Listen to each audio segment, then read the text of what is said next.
All right. Transgender woman must sign up. Transgender women, I don't want to pull a Marjorie Taylor Greene here, uh, must sign up for military draft under the Biden administration while trans men get a pass. What has brought this about? Okay, so first of all, this is nothing new. This is nothing that has been implemented. This is nothing that has changed. Okay. This is actually a restatement of what has formerly been in place. Let's first of all clarify, when we talk about signing up for the draft, there is not now currently a draft within the United States.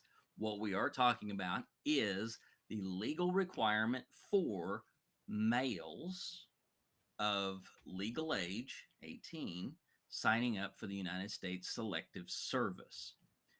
When that was established, the policy was written such that anyone who was born and identified as male was required to sign up with the U.S. Selective Service when they reached 18 years old.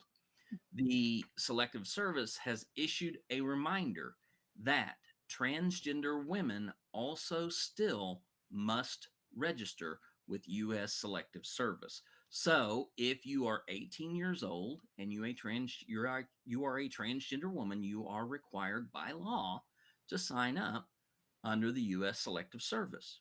Hmm. If there is ever a draft implemented during a time of war, then yes, transgender women could be drafted into the military. Transgender men are not. Transgender men would be able to join the military voluntarily, while a draft would be able to bring transgender women into the military. Hmm.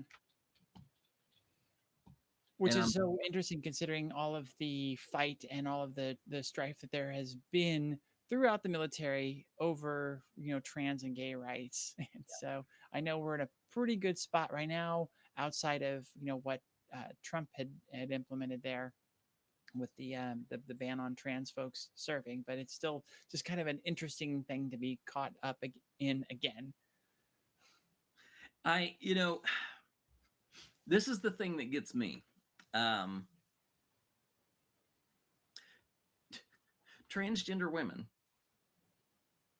are required to sign up for selective service and will then be mandated to participate in the draft. But Republicans will sit here and tell you that the effectiveness and the readiness of the military diminishes with the presence of transgender women in the ranks. So Republicans are now going to have to deal with one of two things: changing their rhetoric or changing the selective service law, because they can't keep both of those. Mm-hmm. If a transgender woman brings down readiness for the military, then they are in effect not to be drafted because they are not able-bodied individuals. Mm-hmm. So the Republicans and conservatives are in a catch-22. Keep the selective service as it is, or change their rhetoric about transgender women. Yeah, that's interesting because if they do change it, they're sort of suggesting that that trans women are women, and that would be tough for them, I'm sure. Yeah, it would. Now, granted, they will use a scapegoat such as, well, they're just mentally ill or something like that. But at the same time, it's a beautiful catch-22 to see Republicans in. Mm-hmm.